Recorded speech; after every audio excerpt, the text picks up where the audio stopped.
Hello everyone. अभी हम देखने वाले हैं 2016 का अपना जनरल एप्टीट्यूड वाला पेपर। ये सबसे मुश्किल में से एक पेपर है और आईआईसी बेंगलुरु ने बनाया था। और वो जब बनाती है तो खूब मजे ही लेती है। ठीक है, तो अभी हम देखते हैं कि भाई इसमें क्या है। ठीक है, तो पहला क्वेश्चन है सिंपल सा, जो अपना डिग्री होती है ना इंग्लिश में, वो इतना ही पूछा है, ज्यादा कुछ ऐसा पूछा नहीं है इसमें। ठीक है, क्वेश्चन आई थिंक दिख ही रहा होगा आपको। ठीक, the volume of a sphere of diameter 1 unit is blank, then the volume of a cube of side 1 unit। देखो इसमें अभी क्या आता है भाई, अपना डिग्री के ऊपर बात होती है कि लेस देन आएगा या लेसर देन आएगा, और चीजें लार्जर देन और दिस एंड दैट, वो सारी चीजें आती है इसमें आएगा। जैसे हम ऑप्शन को हटाना चालू करें तो लिस्ट है, लिस्ट होता है सबसे कम। तो मतलब हमें समझ में आ गया कि कंपैरेटिव डिग्री में आएगी चीज, सुपरलेटिव डिग्री में चीज नहीं आएगी। तो लिस्ट हट गया हमारा। फिर आ गया भैया लेस। हाँ भैया, लेस कम, कम वाला चीज आ सकती है। ठीक, लेसर ये भी कंपैरेटिव डिग्री है, तो ये भी ठीक है। और लो, लो अपना सिंपल उसमें है, तो लो तो नहीं आएगा। अभी हमें ये कंफर्म हो गया लिस्ट और लो तो नहीं आने वाला। अभी कंफ्यूजन होगी लेस और लेसर में, लेस और लेसर में। तो इसका सही आंसर है लेस। ठीक, मतलब साउंड तो ये लेसर भी ठीक कर रहा है, कंपैरेटिव डिग्री में आता भी है, बट इसको हम खास कर जब लार्जर या स्मॉलर इस फॉर्म में लें, मतलब वो चीजें यूज करते हैं, ना कि लेसर वाली उसमें। तो नॉर्मली लेस यूज होता है। ठीक है, तो इस वजह से इसका आंसर है लेस। तो अभी आप इसमें ना थोड़ा सा रिस्क ले सकते थे, दो ऑप्शंस को एलिमिनेट करके। ठीक है, इतना कर सकते थे, इतना कर लेते, काफी अच्छा था। इतना तो आपको रिस्क लेना पड़ेगा। ठीक है, अदरवाइज आपकी इंग्लिश अच्छी है, अगर आप अच्छी अच्छी बुक पढ़ते हो या फिर कॉम्पिटिटिव एग्जाम्स की तैयारी कर रखी है ना, तो फोर्स एसएससी में ही वो कई बार पूछते हैं इस वाला लेस वाला। वहां पे वर्डिंग आती है कि भैया इन दो में से किसका ज्यादा एरिया रहेगा, और ये वहां से एकदम क्लिक हो जाता है। ठीक है, तो बट जो भी है, इन दो में से आप रिस्क ले सकते थे, अदरवाइज आपको रिस्क नहीं लेना। अगला क्वेश्चन हमारा कि इसमें फिर से फिलिंग द ब्लैंक्स बताना कि इनमें कौन सा आएगा। इसमें बोला गया कि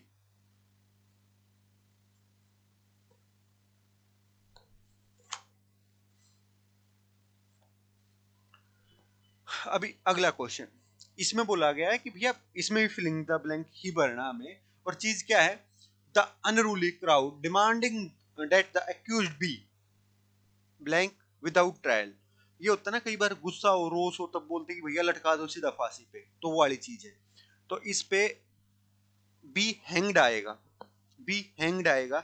हैंगिंग कंटिन्यूअस है, उस पे तो नहीं आएगा। B hanging, B hanging continuous है, इस वजह से हैंकरिंग हैंकर वाला है, उससे अपना कुछ लेना देना नहीं है। हंग मतलब सेकंड वर्ब की फॉर्म है, वो भी नहीं आएगा। मतलब बी के साथ कुछ चीज हो जाए, उसको बी वर्ब की थर्ड फॉर्म से हम अपना डिनोट करते हैं, तो उसके लिए हैंग्ड आएगा। ठीक है, तो ये था, मतलब वही आपकी इंग्लिश की तैयारी अच्छी होनी चाहिए, उसी से चीजें आती है। हाँ, चीज था इसमें भी हैंग्ड और हंग में थोड़ी सी दिक्कत आ सकती है, दोनों ऐसा लगता है कि वर्ब की दोनों थर्ड फॉर्म है, बट इसका एक्चुअल आंसर क्या है, हैंग। ठीक, अगला क्वेश्चन देखते हैं भैया। अगला क्वेश्चन है जो आपकी भैया लंका लगाने के लिए काफी था। ठीक है, दिमाग खराब करने के लिए काफी था। तो इसमें क्या बोला गया है कि एक वर्ड दिया गया है प्रोन, उसको बोला गया है कि कौन से सेंटेंस में करेक्टली यूज यूज हुआ है। ठीक है, तो भैया a prune is a dried plum. ठीक है, अभी मेरे को नहीं पता, मतलब ये चीजें आपने कहीं ना कहीं ऐसा हो सकता है कि सुनी भी हो, बट नहीं होता भैया जनरली ऐसी चीजें। मतलब हम अपना प्रोनाउंसिएशन बेस पे या कुछ भी, हमें इतना माइन्यूट डिटेल्स तक नहीं पता होता, इस वजह से ये क्वेश्चन थोड़ा सा मुश्किल है। तो ए प्रोन, प्रोन नहीं होता, ये प्रन होता है, PRUNE। ठीक है, इसमें जो सूखा हुआ बेर होता है ना, वो आना चाहिए था भैया, PRUNE। ठीक है, ये आना था। ठीक है, he was lying prone on the floor. हाँ, ये ठीक है भाई। ये होता है कि मतलब आपका अगर सांस वगैरह नहीं आ रहा, तो कुछ स्पेसिफिक पोजीशन पे आपको लिटा दिया जाता है, और मतलब वो वाली चीज है। थोड़ा सा मतलब रिलैक्स मान लो, या थोड़ा सा उस टाइप से, मतलब एफर्टलेस टाइप का थोड़ा सा वो होता है कि भैया आराम से लेटा पड़ा है। ठीक है, ये वाला आपका हो जाना चाहिए था। अगर आपका थर्ड का ना people who eat a lot of fat are prone to heart disease. ठीक है, ये प्रोन प्रोन भैया मतलब चांसेस हाई है इनको कुछ हो जाने का, ये वाली चीज है। अगर तीनों सेंटेंस में अगर आप देखो ना, अगर आपकी इंग्लिश ठीक ठाक है तो ओनली जो तीसरा सेंटेंस होता उसको आप अपना सही जस्टिफाई कर पाते, उसके अलावा नहीं। हाँ, फिर ये है कि तीसरा ठीक होने पे हमारा एक ऑप्शन कट जाता, फिर आप अपना थोड़ा रिस्क लेते उन चीजों में। बट ये है कि मुश्किल क्वेश्चन था, इसमें आप कुछ कर नहीं सकते थे। ठीक है, हाँ। अब अगला क्वेश्चन, ये अगला क्वेश्चन बहुत ही जबरदस्त क्वेश्चन है। अगर मेरे को अगर कोई बोले तो मैं सबसे ऊपर इस क्वेश्चन को रखूंगा आपकी कॉमन सेंस और लॉजिकल सेंसेस के हर हिसाब से। ठीक है, क्वेश्चन ये है कि भैया एक फैक्ट बोल दिया कि अगर बारिश होगी ना तो जो भी फील्ड है, जो भी मैदान है, वो गीला रहने वाला है। तो इसमें से बोला गया है कि कौन सा लॉजिकल पॉसिबल नहीं है। ये चार स्टेटमेंट्स दे दिए है, उनमें से कॉम्बिनेशन बनाना और ये देखना कि इनमें से कौन सा पॉसिबल नहीं है। तो पहली स्टेटमेंट, इट रेन्स। ठीक है भैया, the field is not wet, the field is wet, it did not rain. ठीक है, अब ये चारों उसका हमें कॉम्बिनेशन बनाना पड़ेगा। कॉम्बिनेशन फोर से, जैसे ए ऑप्शन में बोल दिया कि भैया third and fourth statement, the field is wet, it did not rain. अरे भाई, रेन फील्ड है, वेट है, वो तो कैसे भी हो सकता है। और फिर फील मतलब जो अपना फील्ड है वो वो तो कैसे भी हो सकता है ना, जरूरी थोड़ी ना कि बारिश ही आई हो। हाँ, ये इसने बोल रखा कि अगर बारिश आएगी ना तो फील्ड है जो मैदान है वो गीला होगा, बट ये तो नहीं है ना कि मैदान गीला है तो बारिश ही आई होगी। इसका कतई ये मतलब नहीं है। ठीक है, तो ये वाली चीज थी। अगली स्टेटमेंट है, इफ 1 and 3, भैया बारिश हो रही है तो फील्ड वेट वेट होगा। ये भी पॉसिबल है, अपना पॉसिबल है, बट हमने से पूछ क्या रखा है कि भैया नॉट लॉजिकल पॉसिबल। ठीक है, नॉट लॉजिकल पॉसिबल। दूसरे वाली स्टेटमेंट क्या थी कि भैया रेन आ रही है तो फील्ड वेट होगा, ये तो इसने बिल्कुल ही सीधा उठा के बोल दिया। और सी है अपना 1 और 2, it rain, the field is not wet. भैया ये तो बिल्कुल कॉन्ट्राडिक्टरी स्टेटमेंट आ गई ना इसके, जो हमें फैक्ट दे रखा उसके बिल्कुल कॉन्ट्राडिक्टरी, ये हमें निकालना था। मतलब लॉजिकली पॉसिबल ही नहीं है, अगर बारिश होगी तो मैदान तो गीला होगा ही होगा। इसने भी बोला it rain but field is not wet, भैया पॉसिबल ही नहीं है, तो अपना मतलब आंसर ये है। ये वाला आई थिंक सबसे अच्छा क्वेश्चन था इस पूरे जनरल एप्टीट्यूड सेक्शन में। ठीक है, इस टाइप के क्वेश्चन आपसे गलत नहीं होना चाहिए। जस्ट वैसे बता देता हूँ, फोर्थ वाली स्टेटमेंट भी इसमें है, 2 and 4 को लिया इसने, the field is not wet, it did not rain. मैदान गिला नहीं है, इसका मतलब बारिश भी नहीं हुई होगी। इस टाइप की चीजें, हाँ भैया पॉसिबल है, लॉजिकल पॉसिबल है। ठीक, तो इसका आंसर था अपना सी। अभी अगला क्वेश्चन देखते हैं। ये है भैया आपका जनरल एप्टीट्यूड पूरा अच्छे से मतलब आपकी थोड़ा सा ज्योमेट्री वगैरह सॉलिड होनी चाहिए, उसके ऊपर डिपेंड करेगा। ठीक है, ये इसमें क्वेश्चन पढ़ते हैं भाई, और फिर आपको पता चलेगा कि भैया है क्या पूरा माजरा।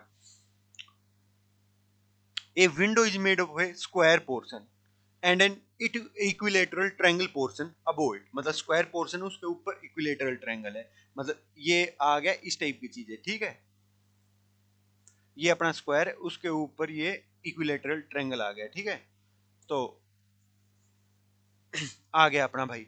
उसके बाद उसने बोल दिया the base of A triangle portion coincide, मतलब ये कोइंसाइड करने लग रहा है, मैंने पहले ही ऐसा पोर्शन बना दिया। ठीक है, if the parameter of a window is 6 metre, parameter बोल दिया, पैरामीटर होता है बाउंड्री। बाउंड्री जो ये है, let me change the colour, जो ये है जो बाउंड्री है वो इसने बोल दिया भैया कितनी है, 6 मीटर है, 6 मीटर है।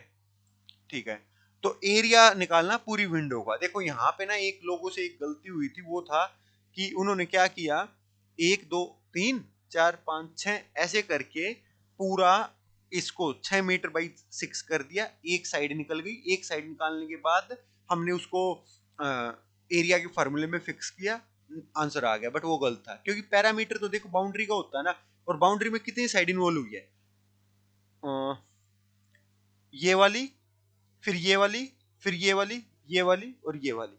अगर आप ध्यान दोगे ना तो ये वाली साइड, ध्यान दोगे ना तो ये वाली साइड तो आई ही नहीं भाई बाउंड्री में, तो हम उसको काउंट ही नहीं कर रहे। तो टोटल 5 साइड है, ये ये ये और ये ये आया, तो हम 6 मीटर को अगर एक साइड की लेंथ निकालनी है तो कितनी निकलेगी, 6/5, क्योंकि 5 साइड में बटेगा ये आ गया 1.2 मीटर। 1.2 मीटर एक साइड आ गई। एक साइड मेरे को अगर स्क्वायर की पता चल गया तो इसका एरिया कितना होगा, A square. A square will be the इसका एरिया, इसका मतलब इसका एरिया कितना होगा 1.2 का स्क्वायर, प्लस में मेरे को इक्विलेटरल ट्रायंगल का ये भी तो जोड़ना पड़ेगा ना एरिया में। तो इसको एरिया में मैं जोड़ूंगा तो कितना होगा, इसका फार्मूला होता है √3/4 ए स्क्वायर। तो ये हो गया ये, ठीक है। अब इसको जो भी सोल्व करोगे आपका आंसर आ जाएगा। इस क्वेश्चन पे जो ध्यान रखना था आपको, ध्यान ये रखना था कि आपको जो पेरीमीटर निकालना है ना उसमें ध्यान रखना था कि भैया कितनी साइड इन्वॉल्व हो रही है, और फिर डायरेक्ट आपको फार्मूले याद होने चाहिए इनके। एक ना एक वीडियो बना दूंगा इन सारे फार्मूलोज के ऊपर, और आपको बस वो रट्टा मार लेना है। और थोड़ा सा मतलब देखो, अगर मैथ्स वगैरह ठीक है या लॉजिकल ब्रेन लगा के करोगे तो चीजें आराम से हो जानी है। बट हाँ, इस साल बहुत सारी गलतियां इसी उसमें हुई थी कि ये लोग ये पैरामीटर को सही से जज नहीं कर पाए। उन्होंने 6 मीटर बाई 6 कर दिया, जबकि होना क्या था 6 मीटर बाई 5। ठीक, ये हो गया भैया अपना।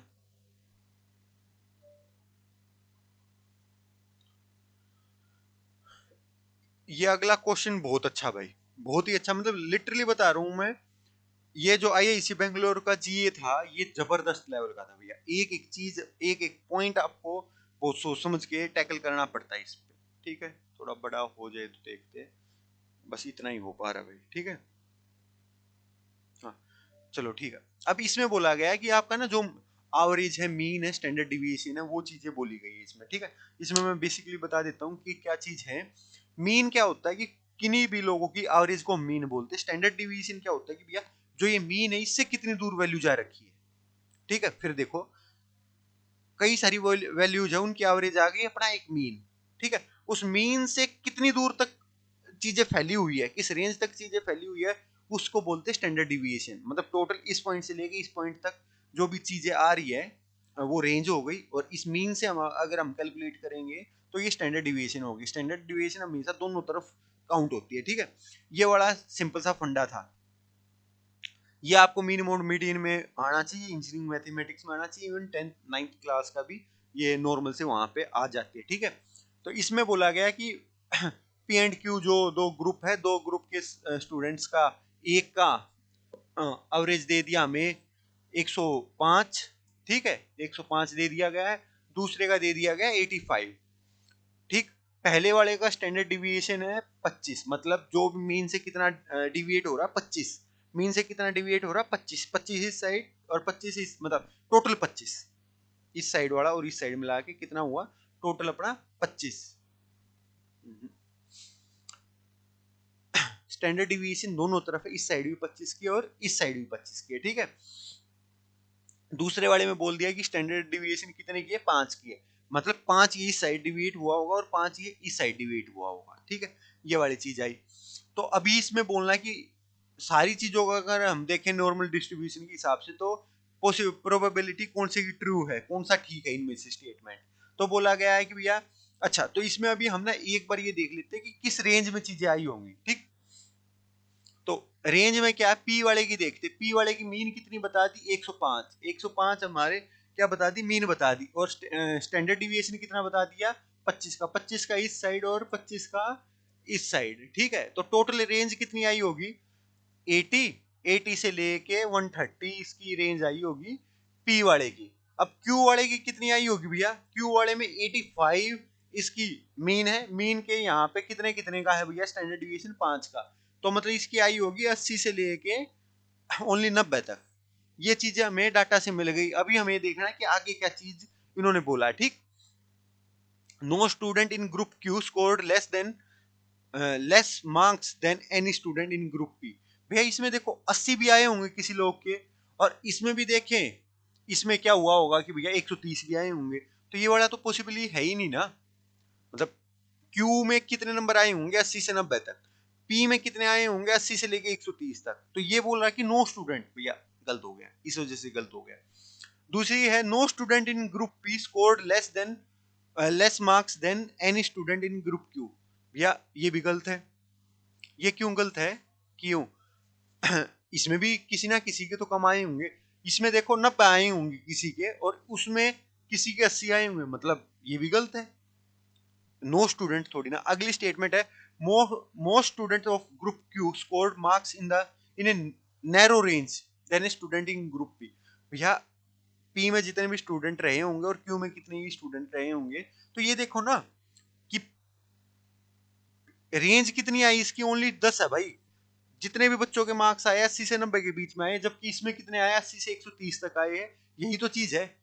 ये नैरो रेंज हो गई या नहीं होगी? यहाँ पे तो ओनली 10 की रेंज, और यहाँ पे कितने की रेंज है भैया? 50 की। 80 और 130 में डिफरेंस कितना? 50 का है। तो ये 50 की रेंज हो गई, ये 10 की रेंज हो गई, ठीक है। The median of A marks of group P is 100। ये वाली तो हम निकाल ही नहीं सकते भैया, क्योंकि डाटा ही अवेलेबल नहीं है। तो फिर से अगर आप ढंग से पढ़ते तो ये चीजें आराम से हो जानी थी, ठीक है। फिर से एक बार देख लो, मीन होता है, मीन के स्टैंडर्ड डिविएशन होता है कि मीन से कितनी चीजें साइड में चली हुई है। तो इसमें इस केस में पी के केस में क्या होता है, 105 मीन थी और 25 हमारा स्टैंडर्ड डिविएशन था, 130 और 80, ठीक है। क्यू वाले केस में 85 मीन था और 5 का स्टैंडर्ड डिविएशन था, 5 इधर 5 इधर, तो 80 और 90। रेंज कितनी होगी इसकी? 10, इसकी 50। ये अपना mean mod median standard deviation, वहां से जो चीजें आती है वो हमें यहाँ पे रखनी होती है, वो अपना दिमाग लगाना था, ठीक है भाई। अब ये पैराग्राफ आ गया, ये तो बहुत ही अच्छी है भैया। अगर आपकी न्यूज़पेपर हैबिट वगैरह अच्छी है ना, फिर ये चीजें आसानी से टैकल हो जाती है। अभी देखते हैं भैया, किताबें पढ़ने का शौकीन हो तब भी ये चीजें आराम से टैकल हो जाती है, ठीक। अच्छा, a smart city integrates all mode of transport, uses less uses clean energy and promotes sustainable use of resources। इसने बोल दिया कि भैया कोई भी एक अच्छी स्मार्ट सिटी होगी, वो ट्रांसपोर्ट अच्छे होंगे उसमें, और क्लीन एनर्जी होगी, और सस्टेनेबल अपना रिसोर्सेज का यूज करेगी वो, ठीक है। It also uses technology to ensure safety and security of the city. कि भैया टेक्नोलॉजी का भी यूज करेगी, क्यों भैया? सेफ्टी एंड सिक्योरिटी के लिए। Something with critics argue will lead to a surveillance state. Surveillance state मतलब एक बिल्कुल एक टाइप से लोगों की मतलब प्राइवेसी वगैरह बचेगी ही नहीं, निगरानी के अंदर रहेंगे, जैसे चाइना वगैरह के बारे में बोला जाता है उस हिसाब से। कि भैया अगर पूरे ही कैमरा वैमरा होंगे तो लोग अपनी प्राइवेसी वगैरह को मतलब इंजॉय नहीं कर पाएंगे। इस चीज के ऊपर भैया हमें बताना है कि इनमें से कौन सी स्टेटमेंट ठीक है। All smart city encourage the formation of surveillance states. भैया क्रिटिक्स आर्ग्यू कर रहे हो और सर्विलेंस स्टेट अच्छी नहीं है ये भी बोलना चाह रहे हैं, तो भैया प्रमोट थोड़ी ना करती है, इंक्रेज थोड़ी ना करती है। तो ये पहले वाली स्टेटमेंट भैया गलत, ठीक है। तो इसमें आप ऐसा भी कर सकते हो, जहां पे भी पहला आ रखा उसको काट दो भैया, ठीक है। सबसे अच्छी तो अप्रोच यही होती है, जो आपको कंफर्म हो जाएगी ये नहीं है उसको काटते चले जाओ, आपका टाइम भी बचेगा। चलो ठीक है, आगे देखते हैं भैया। Surveillance is an integral part of A smart city. भैया सर्विलेंस इंटीग्रल पार्ट नहीं है। ये जो पैराग्राफ ने बोला कि भैया आप सेफ्टी सिक्योरिटीज के लिए जो टेक्नोलॉजी यूज कर रहे हैं वो सर्विलेंस में बदल जाएगी, बट सर्विलेंस इंटीग्रल पार्ट थोड़ी ना। सर्विलेंस निगरानी के बीच में रहना किसको पसंद है, और उसी वजह से वो इंटीग्रल पार्ट के ऊपर ज्यादा फोकस नहीं करना, मतलब ध्यान नहीं देना, और ना ही कोई चाहेगा कि भाई हम नेगेटिव चीज के ऊपर ज्यादा फोकस करें। तो ये भी गलत है। सेकंड में निकाल दूं मैं, ये भी निकाल दिया, तो ऑप्शन अपना फोर्थ बच गया ओनली, बट फिर भी हम देख लेते, ठीक है। Sustainability and surveillance go hand in A smart city. भैया ये वाली चीज इसने कहा बोली कि हैंड इन हैंड जाएगी। हाँ, ये ऊपर वाली चीजों में बोल देते कि क्लीन एनर्जी और sustainable use hand to hand जाएगा, वो मान जाते हैं, बट मतलब सर्विलेंस और सस्टेनेबिलिटी तो दोनों बिल्कुल अलग चीज है भाई। तो ये भी गलत हो गया। फोर्थ आ गया, there is a perception that smart cities promote surveillance. हाँ, परसेप्शन ही है, क्योंकि ये क्रिटिक्स आर्ग्यू करने लग रहे हैं और बोल रहे हैं कि ऐसा हो जाएगा, तो ये परसेप्शन ही तो होता है ना कि ऐसा हो जाएगा।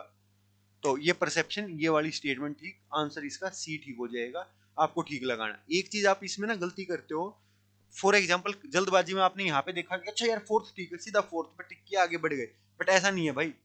फोर्थ स्टेटमेंट ठीक है ना कि ऑप्शन। अब ये देखना है कि फोर्थ स्टेटमेंट आ कहाँ रखी है, कि भैया सी ऑप्शन में आ रखी है, फिर मेरे को लगाना है कि सी लगाना है, ठीक है। ये है अपना। अब आगे हम देखते भैया 8वां क्वेश्चन।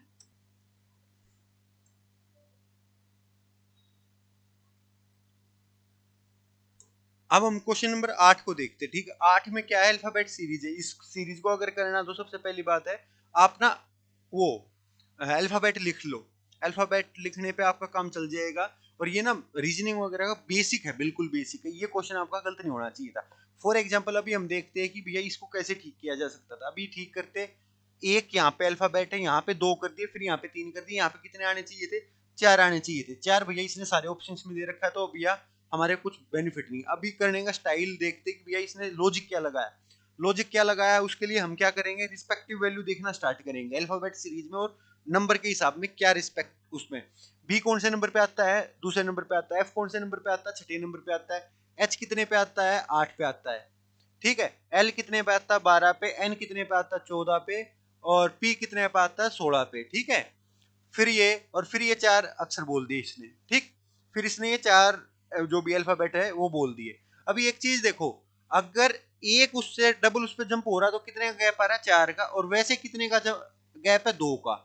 यहाँ पे जंप किया तो 4 का, और आपस में कितने का, ओनली 2 का। यही चीज यहाँ पे अप्लाई करेंगे। 16 के बाद कितने का गैप आएगा, 4 का।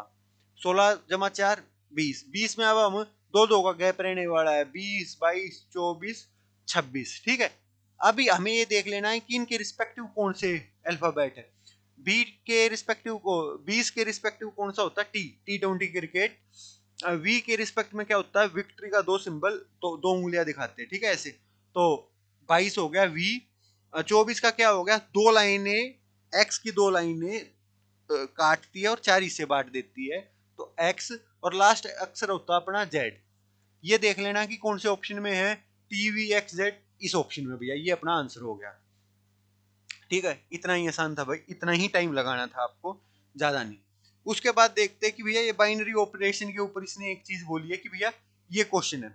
अब इसमें बोला गया है कि भैया कुछ भी चीज है ना, ए स्क्वायर बी इस फॉर्म में है, जैसे यहाँ पे लिख रखा अपना, वो ऐसे बदल जाती है, ए बी प्लस में ए प्लस बी ब्रैकेट में। ठीक है, तो इन्होंने ये बोला कि कोई ऑपरेशन ऐसे हो रहा है मतलब यहाँ पे बोलते हैं कि ए एक्स ऐसे हो रहा है तो लास्ट में ए आ जा रहा है, तो इसमें कौन सी वैल्यू इसको सेटिस्फाई कर रही होगी। ठीक है, तो अभी हम क्या करते हैं, बिल्कुल ना इसको बिल्कुल हम वो करते हैं कि भैया इसमें ना ऑप्शन से वैल्यू रखनी स्टार्ट कर देते हैं। यहाँ पे सबसे पहले हम जीरो की वैल्यू रखते हैं। जीरो वैल्यू रखते हैं। जीरो किसकी जगह रखनी है हमें भैया, एक्स की जगह। हमें किसकी जगह रखनी है, एक्स की जगह रखनी है। तो जीरो रख दी, क्योंकि हम एक्स की वैल्यू ही तो ढूंढ रहे हैं ना इसमें। तो एक्स की वैल्यू रखते ही क्या आएगा यहाँ पे, ए इंटू एक्स, एक्स कितना, जीरो, तो ये पूरा ही जीरो हो जाएगा, प्लस में ए प्लस में जीरो, ये हो गया। यहाँ पे निकल के क्या आया, ये जीरो हो ही गया। जीरो में कुछ भी जो, जीरो प्लस में ए, तो ये ए आ गया। इसका मतलब जो भी हमने यहाँ पे, अगर हम इसकी वैल्यू हमने जीरो रखी है तो ये ए आ गया, जो कि हमें चाहिए था। ठीक, आ गया, मतलब एक्स जीरो रखने पे आगे की क्या वैल्यू आ रही है, ए आ रही है। A square X is equal to A, ये आ रही है हमारे, बस यही तो चाहिए था। सिंपल सा क्वेश्चन था, जस्ट वैल्यू पुट करनी थी। और ये होता है, आपको दिमाग लगाना पड़ेगा। अगला क्वेश्चन देखते भाई।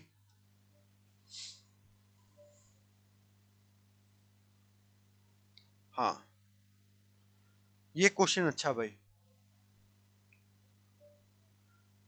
अब इसमें बोला गया है भैया, ये आई थिंक दिख रहा होगा आराम से। ठीक है, कि y है, y है, इस चीज के ऊपर डिपेंड करता है, इस रेंज में। ठीक है, इस रेंज में। ठीक, अभी आपको ना सिंपल साइन कोस इनकी वैल्यूज पता होनी चाहिए। जो एक बचपन में 9th या 10th क्लास में एक वो ट्रिगोमेट्रिक टेबल पढ़ते हैं ना, 0/4 under root, 1/4 under root, 2/4 under root, 3/4, उससे फिर पूरी टेबल बनाते थे, पहले साइन की, फिर कोस की, फिर टेन की, फिर ऐसे उल्टा करके। वो याद होनी चाहिए थी, उससे हो जाता। अगर आपको इतनी भी वैल्यू याद होती ना कि साइन हमेशा पॉजिटिव वैल्यू देता है, मतलब ओ सॉरी, साइन हमेशा जीरो से ओ -1 से और 1 तक वैल्यू देता है भाई। ठीक है, ये पता भी होता, आपका काम चल जाता। ठीक, साइन -1 से 1 तक वैल्यू देता है, और साइन जीरो होता है जीरो, इतना भी पता होता, आपका काम चल जाता है। ठीक, अभी इसमें हमने क्या किया, इसमें एक ये डरावनी चीज दे रखी है ln, नेचुरल लॉग का एक्सपोनेंशियल उस पे। ये आपको पता होना चाहिए कि भैया ये आपस में एक दूसरे का एंटी होता है, मतलब एक दूसरे को काट के वन बना देते हैं। और लॉग के बारे में ज्यादा जानना तो कोई वीडियो बनाऊंगा मैं, उसमें देख लेना।